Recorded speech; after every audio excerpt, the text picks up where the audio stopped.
पैसा एक सफ़र है, गोल उस सफ़र की पड़ाव है। क्या हमने उसके लिए कभी सोचा? हम घर से निकले और चल पड़े, जो जैसा बोलता गया वैसा मैं करता रहा। किसी भी बच्चे से जो किसी अच्छी इंडस्ट्री में है कि भाई तुम कितने साल काम करोगे, तो उसका तो ये सीधा सा जवाब होगा, I want to retire early. उसके लिए क्या प्लान किया? मैं चैलेंज करके बोल सकता हूँ विजय जी, आप अगर 100 लोगों से ये बात पूछेंगे, शायद एक आधा कोई आदमी निकल आए उनमें से, मैं तो कहूँगा कि 100 के 100 लोगों के पास इस बात का जवाब नहीं होगा कि उसको अगले 30 साल तक कितने पैसे की ज़रूरत है। ये एक बहुत भयावह पिक्चर है। There is a huge need of financial literacy. एक सिंगल बच्चा मेरे पास आप नहीं है जो खुद से मेरे पास अप्रोच करके आया हो कि मैं अपनी फाइनेंशियल प्लानिंग आपके साथ करना चाहता हूँ। सारे यूनिवर्सिटीज, सारे कॉलेजेस आपको इस बात को सिखाने में तो तैयार बैठे हैं कि हाउ टू अर्न, बट वहाँ पे ये कोई नहीं सिखा रहा आपको कि how to invest, how to spend.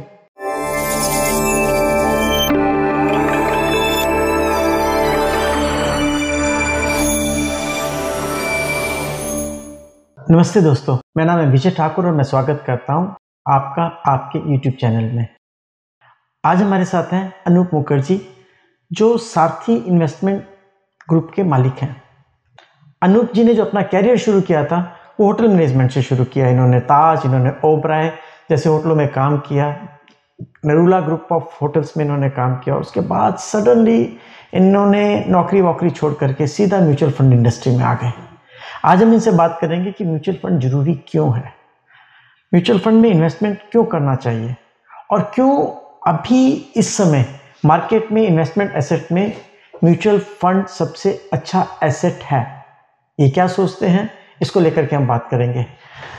Sir, आपका बहुत बहुत स्वागत है इंडिया हर्ट्स के अंदर। नमस्कार विजय जी, और मेरे दर्शकों को भी नमस्कार और आपका बहुत बहुत धन्यवाद, आपने मुझे इस लायक समझा कि अपने चैनल पे बुलाने के लिए। सर, कहाँ 5 स्टार होटल्स में काम करना, आपने ऑलमोस्ट एक दशक के आसपास आपने होटल इंडस्ट्री में काम किया, बड़े बड़े 5 स्टार होटल्स में काम किया। उसके बाद आप बड़े बड़े क्लाइंट्स के साथ एडमिनिस्ट्रेटिव हेड रहे, 2 दशक के करीब आप एडमिनिस्ट्रेटिव हेड रहे। 3 दशक के बाद आपने ऐसा क्या सोचा कि आपने म्यूचुअल फंड इंडस्ट्री को चूज किया?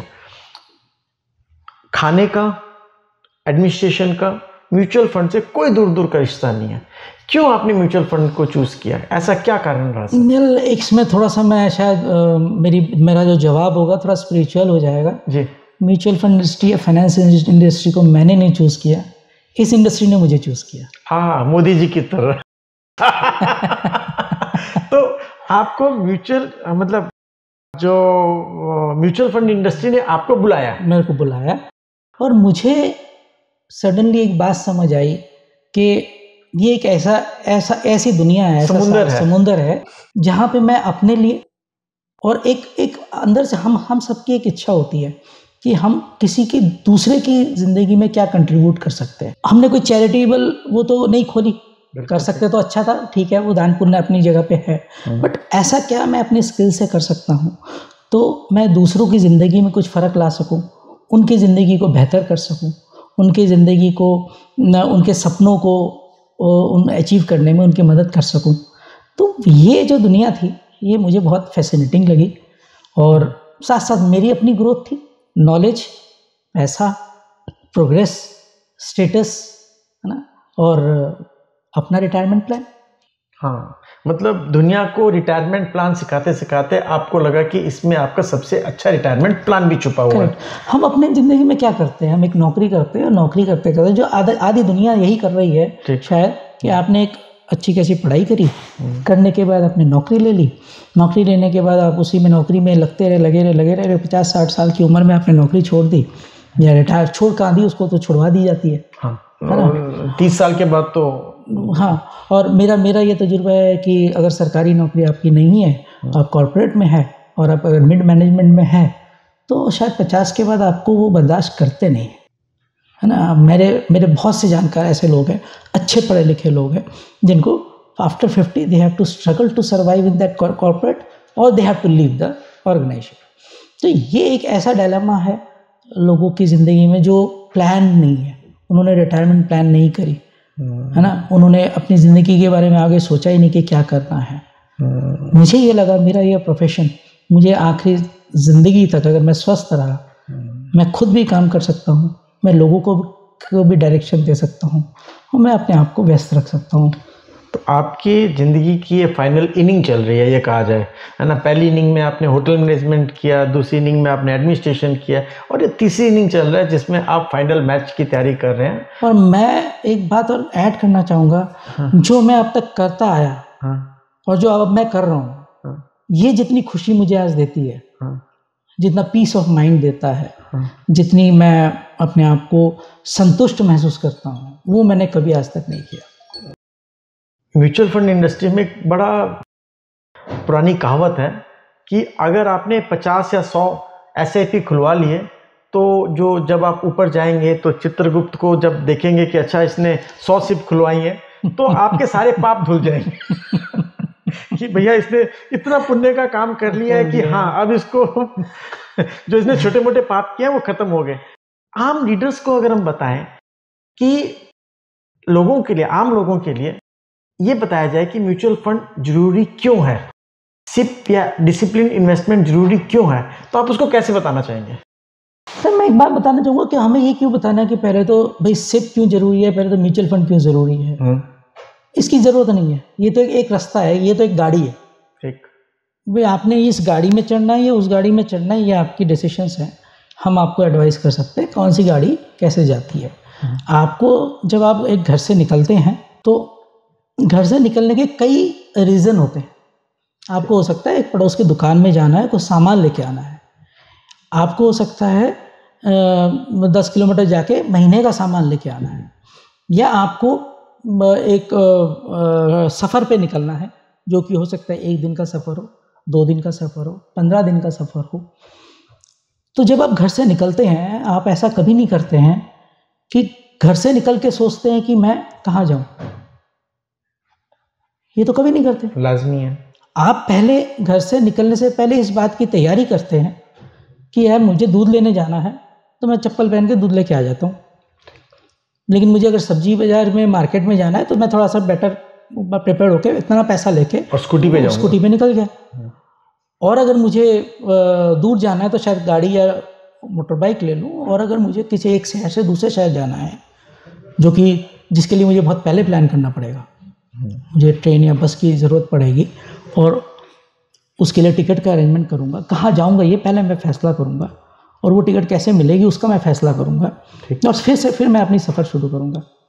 अगर मैं समृद्ध हूँ और मुझे यहाँ से चेन्नई जाना है, बॉम्बे जाना है, तो मैं शायद फ़्लाइट की बुकिंग करूँगा।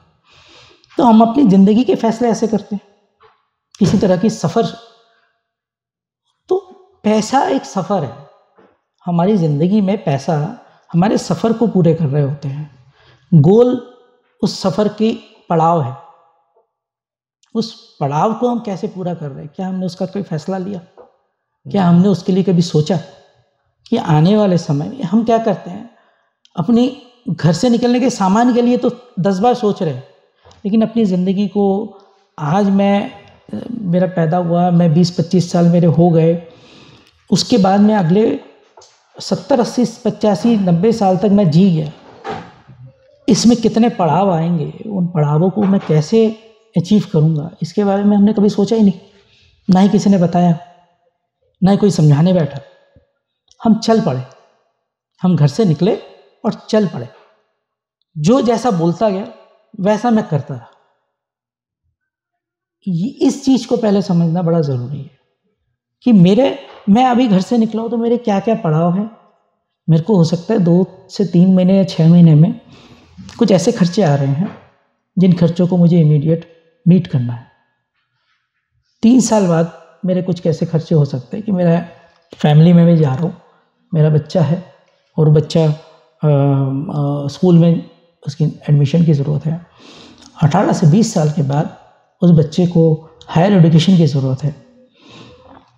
अगर मेरा बच्चा, मेरी परवरिश, मेरी सारी चीज़ें सही रही और मेरी बातचीत में उसका मतलब हमारे परिवार के साथ वो जुड़ाव रहा, तो उसकी शादी का भी समय आएगा ना, वो शादी करेगा।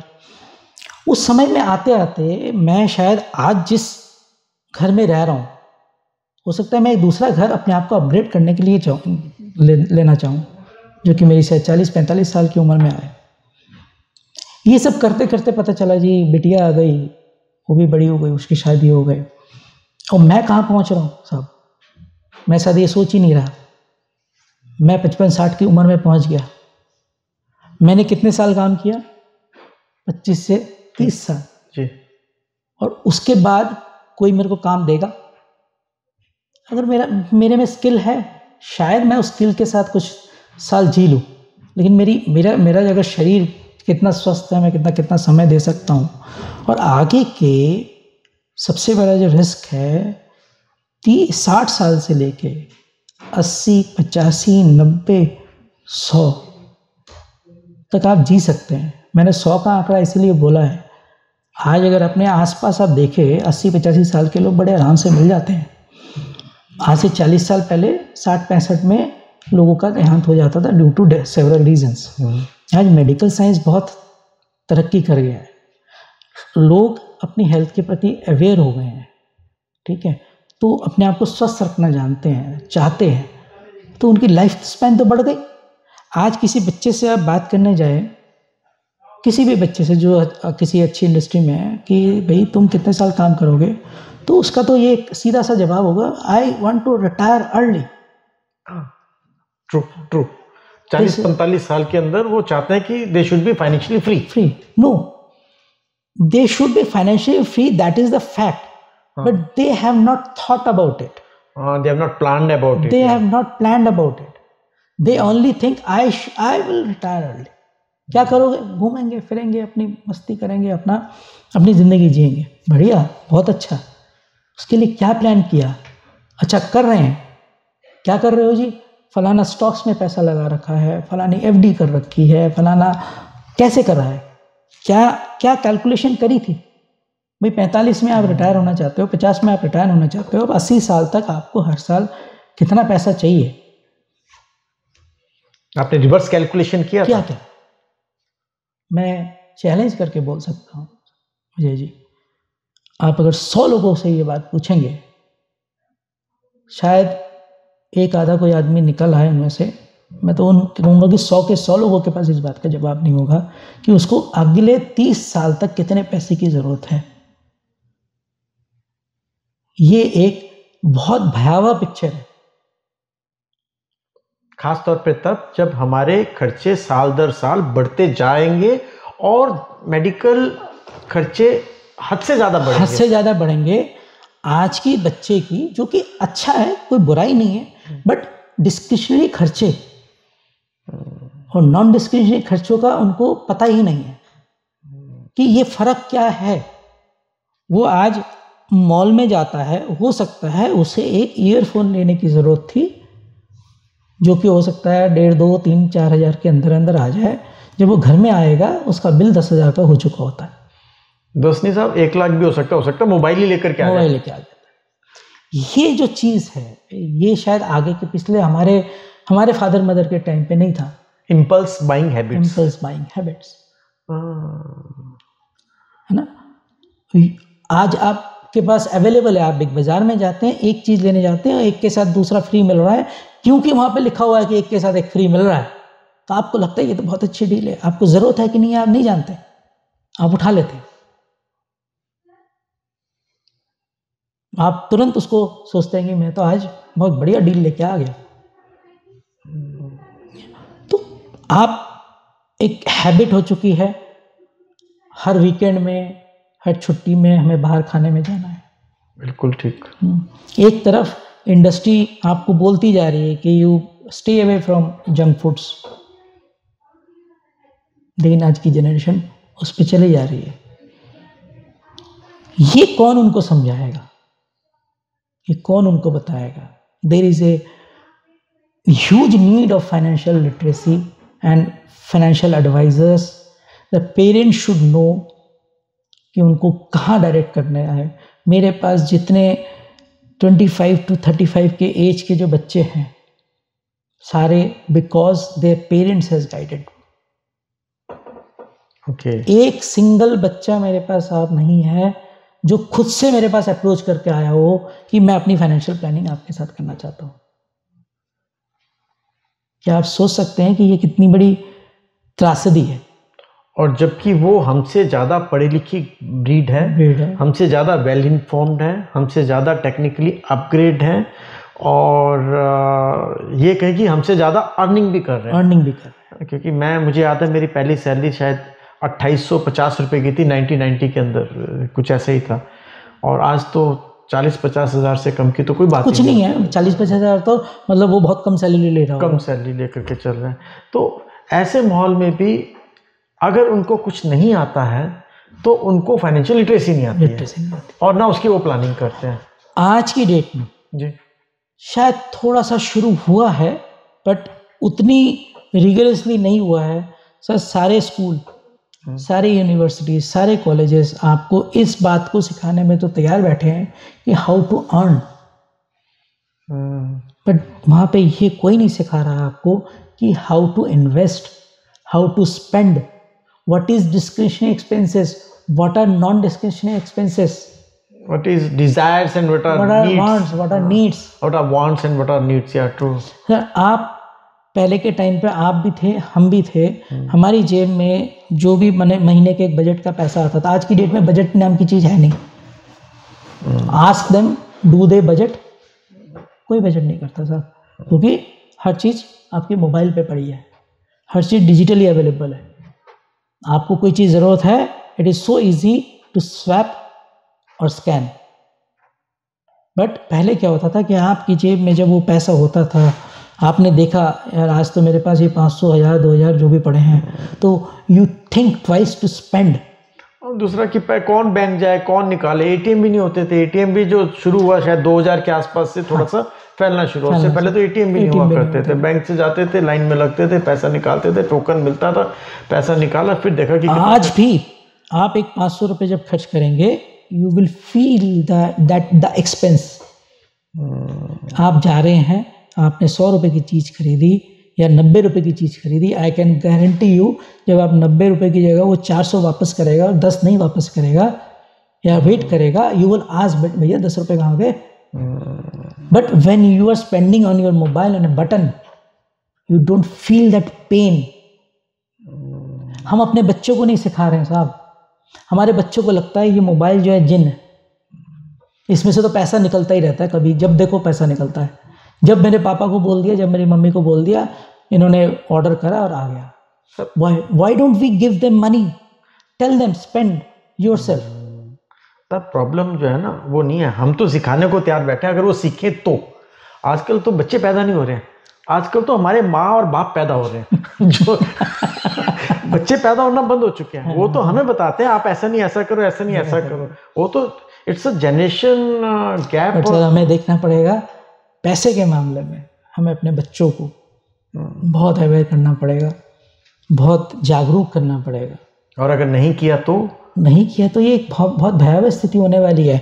आज हम पूरे बहुत प्राउडली कहते हैं, we take a pride on it कि our country is the youngest country in the world. हम 30-35 साल की एवरेज एज में जी रहे हैं। व्हाट डज दैट मीन साहब? It means in next 15 years we are going to have a middle age population। And तब जाके जब वो सोच रहा होगा कि आज मैं 50 की उम्र में पहुंच गया और मैंने अपनी रिटायरमेंट प्लान नहीं करी, तो मैं कहाँ जा रहा हूँ। सो क्या होगा कि उसके बाद की जो नेक्स्ट जनरेशन है उसके ऊपर ये जनरेशन बर्डन हो जाएगी। आज हम जनरली, पहले क्या होता था कि जॉइंट फैमिली का स्ट्रक्चर होता था, जहाँ पे सारे लोग बैठ के एक दूसरे की प्रॉब्लम को सॉल्व कर लेते थे। किसी को कहीं कानों कान पता भी नहीं लगता था, बाहर से वो प्रॉब्लम सॉल्व हो गई, है ना। लेकिन आज हम न्यूक्लियर फैमिली है। बेटा बहू भी अगर बहुत ज़्यादा प्रॉब्लम ना हो तो माँ बाप को नहीं बता रहे होते हैं कि मेरी ये फाइनेंशियल कंडीशन चल रही है। उसने वहीं से लोन ले लिया, गाड़ी ले ली, फिर पापा को बोला मैंने गाड़ी ले ली। घर में फ्रिज नहीं था, ले लिया। कोई आने वाला था, अच्छा सा सोफ़ा जहाँ पे शायद मेरा 30, 40, 50 हज़ार के सोफे में काम हो सकता था, मैंने 1.5 लाख 2 लाख का सोफ़ा खरीद लिया, थैंक्स टू क्रेडिट कार्ड और EMI system. I am earning on credit, और फिर पता चला जी कोरोना आ गया। तो अनूप जी, आप कहना चाह रहे हैं कि आज से 30 साल के बाद जो हमारी जनरेशन, जो यंग जनरेशन है, जब वो मिडिल एज या रिटायरमेंट एज पे पहुंचेगी, तब हमारा देश के, जिस तरह से हम कहते हैं कि हमारा यंगेस्ट जनरेशन है, तो उस समय हमारा देश में सबसे ज़्यादा कर्ज वाले पॉपुलेशन होगा। अगर अभी से नहीं संभले तो बिल्कुल होगा। अभी से अगर नहीं संभले, फाइनेंशियल लिटरेसी नहीं हुई, और अगर हम यही सोचते रहे कि फाइनेंशियल एडवाइज़र जो है वो 50 पैसे की कमीशन पे, मेरे पैसे पे जी रहा है, तो वो कभी नहीं बना पाएंगे पैसा। 50 पैसे भी नहीं सर, 40 पैसे, 40 पैसे वो भी कम कर दिए। बिकॉज एक एडवाइज़र वो अपना दिन रात अपडेट होके अपनी आपके लिए, वो क्योंकि उसको भी तो अपनी कहीं ना कहीं रोजी रोटी कमानी है, डिफरेंट इंस्ट्रूमेंट्स ढूंढ के आपके पास पहुंच रहा है।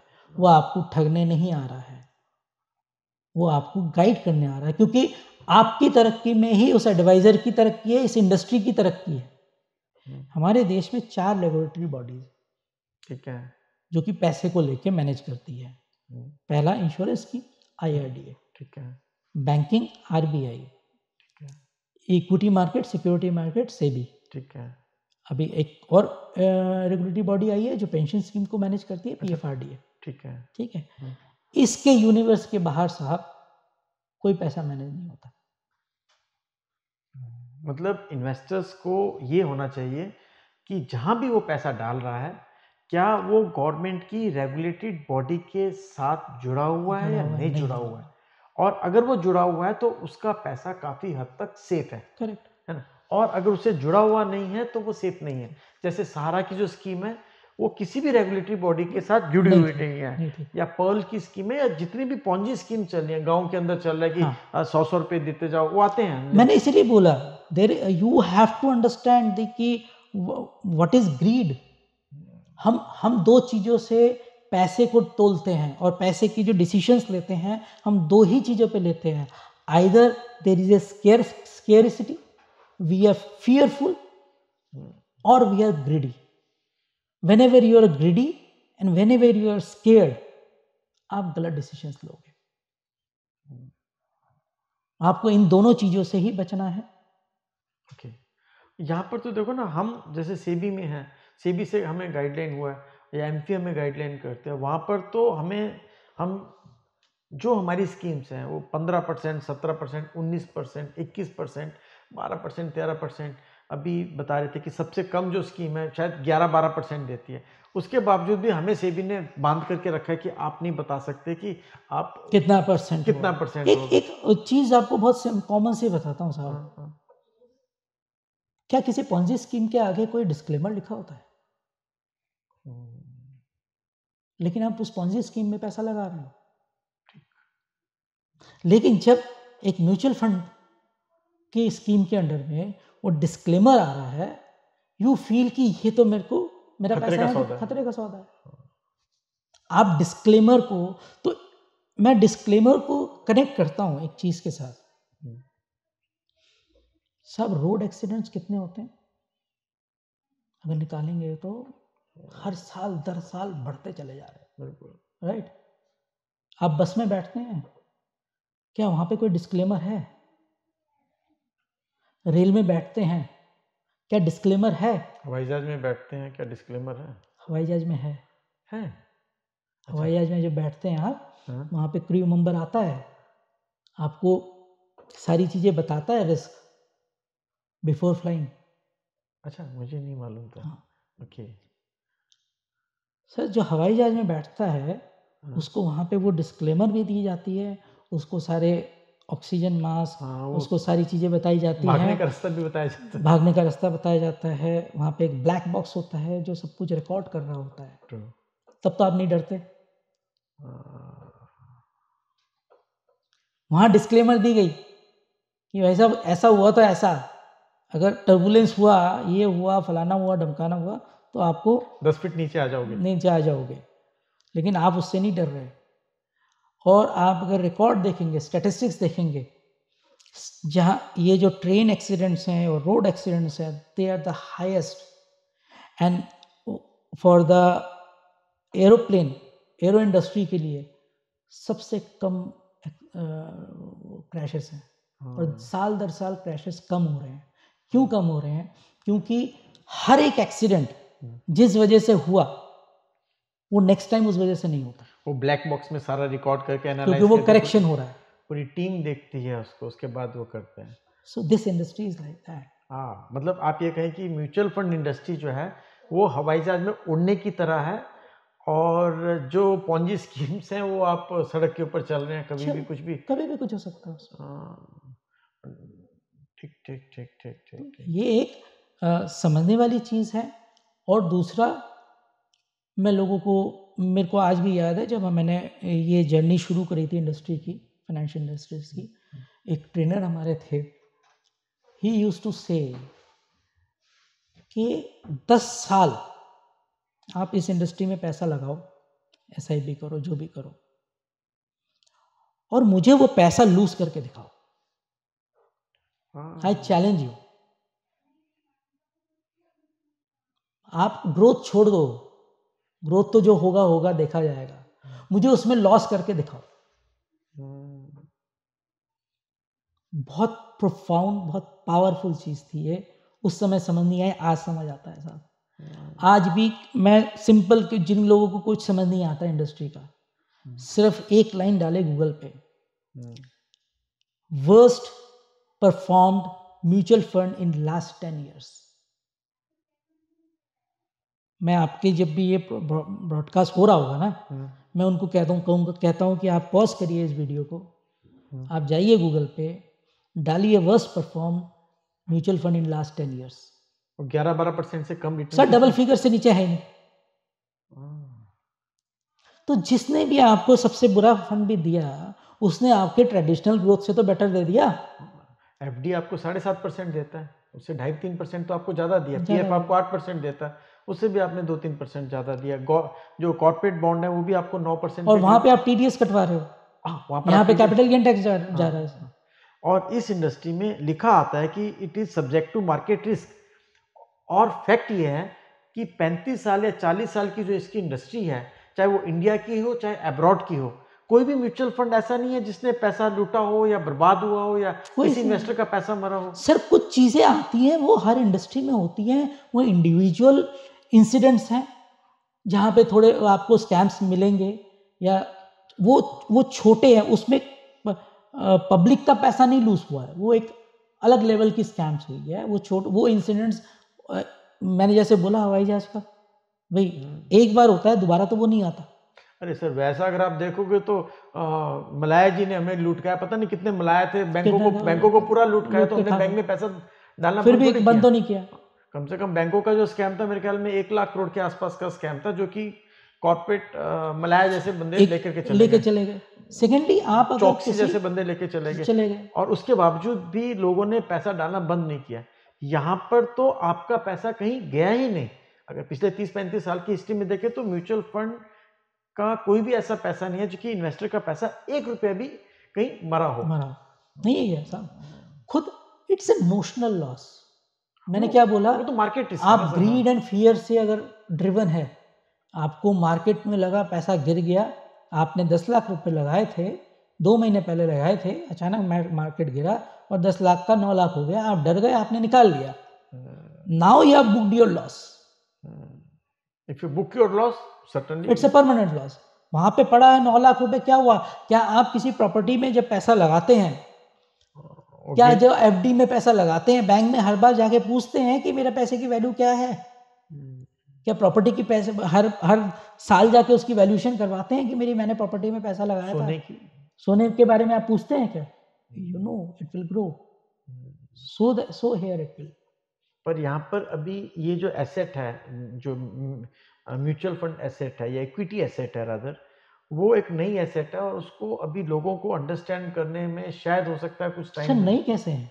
35 साल हो गए सर। सोना तो 4,000 सालों से, 5,000 सालों से, इसी वजह से ही हमारी एक प्रॉपर्टी भी हमारे सेंटीमेंट बने हुए हैं, क्योंकि सोने के साथ हमारे एक सेंटीमेंट बना हुआ है। दूसरी बात है कि it is a tangible asset, और प्रॉपर्टी के साथ भी ऐसा है सर? हाँ, क्योंकि आप उसको टच एंड फील कर पा रहे हैं, ओनली बिकॉज ऑफ दैट। यहाँ पे तो आपको थोड़ा सा ये इंटेंजिबल है।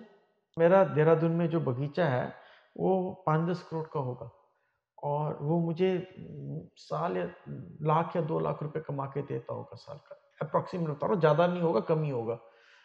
उसके बावजूद भी मैं उस बगीचे को बेचना नहीं चाहता। बेचूंगा तो रिश्तेदार कहेंगे दो जमीन बेच दी। जमीन बेच दी।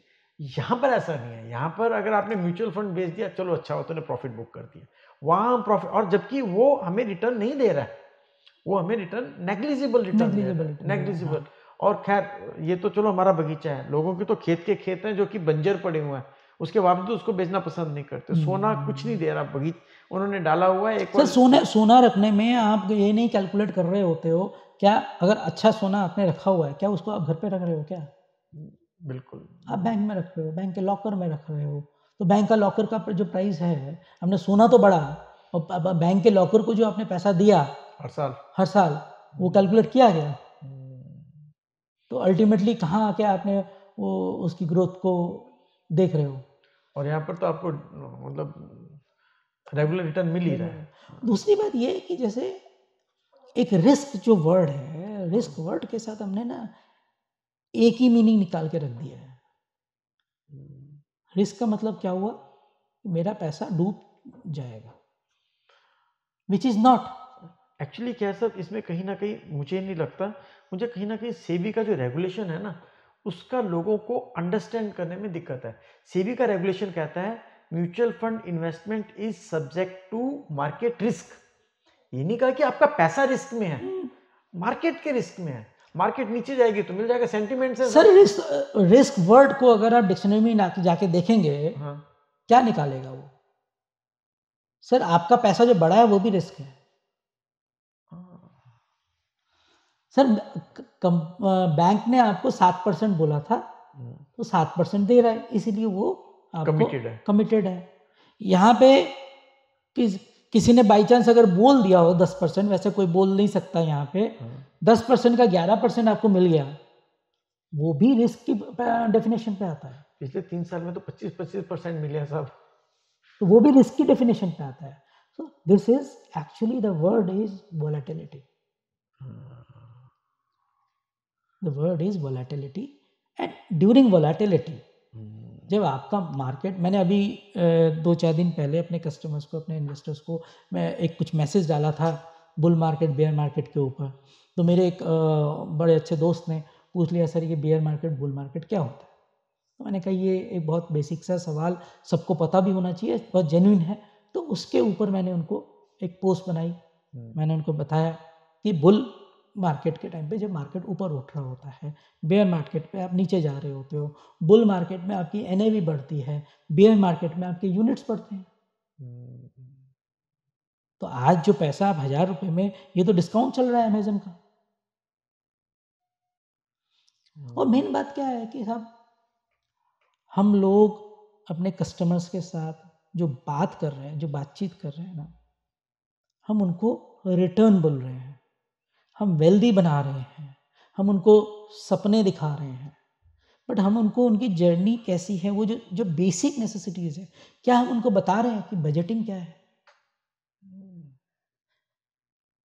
पहले अपना बजट तो देखो, बजट तो करना शुरू करो, उसके बाद नेक्स्ट स्टेप आता है सेव करो।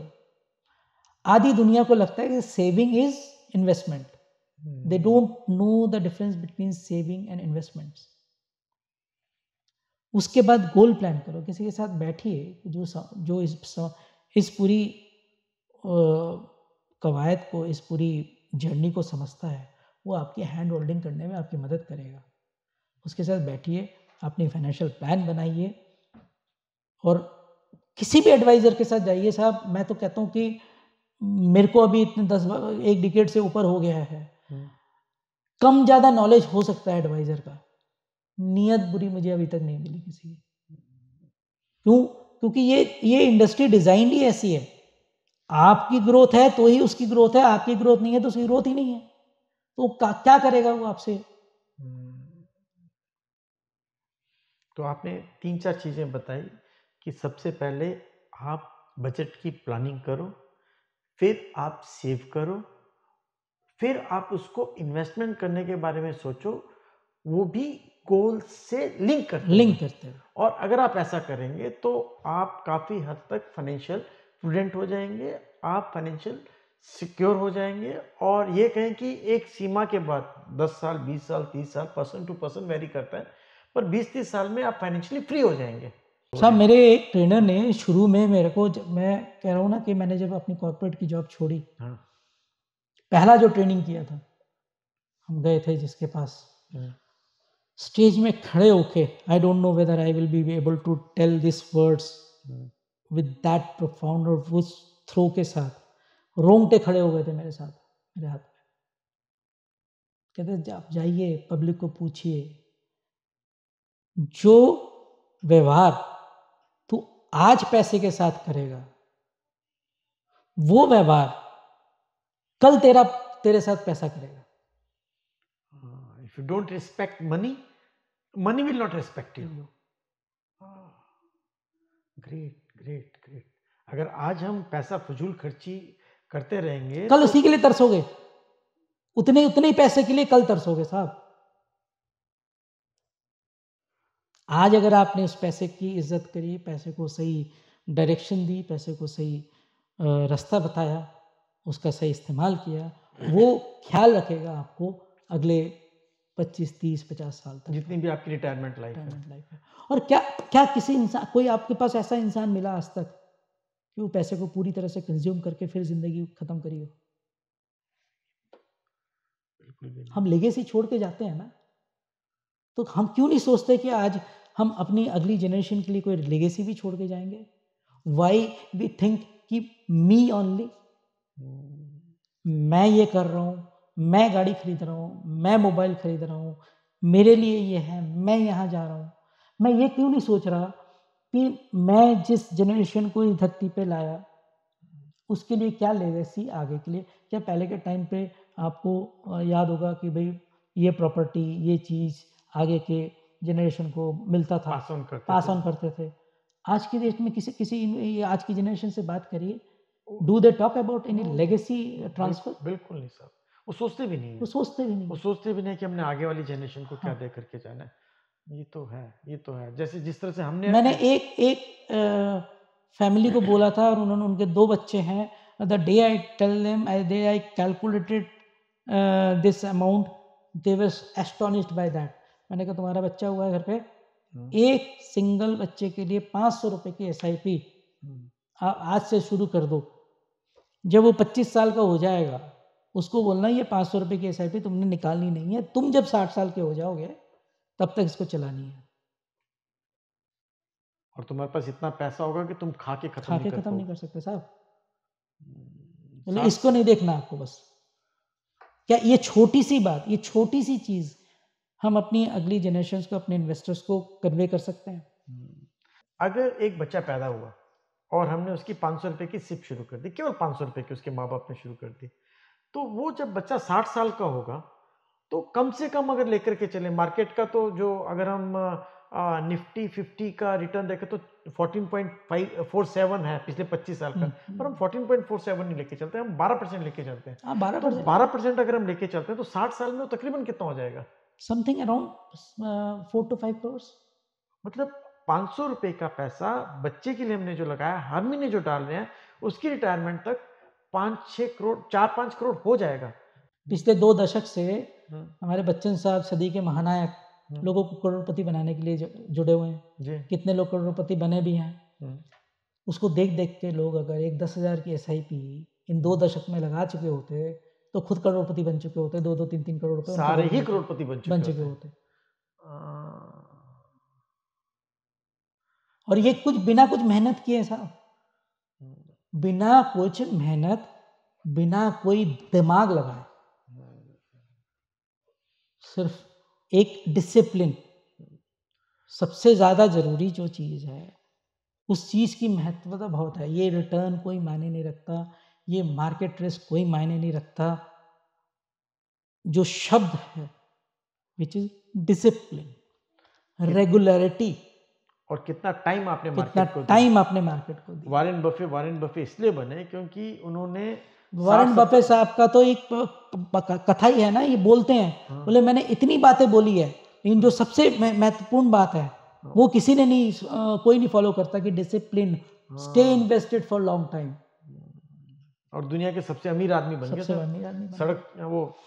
एक और चीज मैं आपके माध्यम से कन्वे करना चाहूंगा कि हम जब भी म्यूचुअल फंड की बात कर रहे हैं, हम जब भी मार्केट की बात कर रहे हैं, हम एक लॉन्ग टर्म इन्वेस्टमेंट की बात कर रहे हैं, राइट। तो एक मैसेज चला जा रहा है बार बार कि म्यूचुअल फंड में सिर्फ हम लॉन्ग टर्म इन्वेस्टमेंट कर सकते हैं। नहीं सर, आप शॉर्ट टर्म के लिए भी बहुत सारे प्रोडक्ट्स हैं। आप 1 महीने के लिए, आप 3 महीने के लिए, आप 6 महीने के लिए, आप साल भर के लिए अपने प्लान करिए, आपका एडवाइजर आपको उसके बारे में बता सकता है। अच्छा, debt fund? Yes, money market funds. Debt fund तो 1 साल के बाद है। 1 साल से नीचे जो ये ओवरनाइट फंड्स हैं, मनी मार्केट फंड्स है, आरबीआई के बॉन्ड्स है, लो ड्यूरेशन फंड्स है, अल्ट्रा लो ड्यूरेशन फंड्स है। क्यों नहीं जाते हैं आप? आपको बैंक से बेटर रिटर्न मिल रहा है उससे। पार्क करते हैं ना पैसा, आप पार्किंग मनी वहां पे रखिए। और एक बहुत साधारण सी चीज है, सबको समझ आएगी कि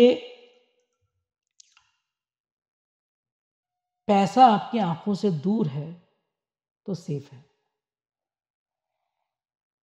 आपके बैंक में है तो वो आपका नहीं है। आपके बैंक में जो पैसा है वो किसी एप्पल वाले का है, किसी सैमसंग वाले का है, किसी जोमेटो वाले का है, किसी स्विगी वाले का है, किसी रेस्टोरेंट वाले का है।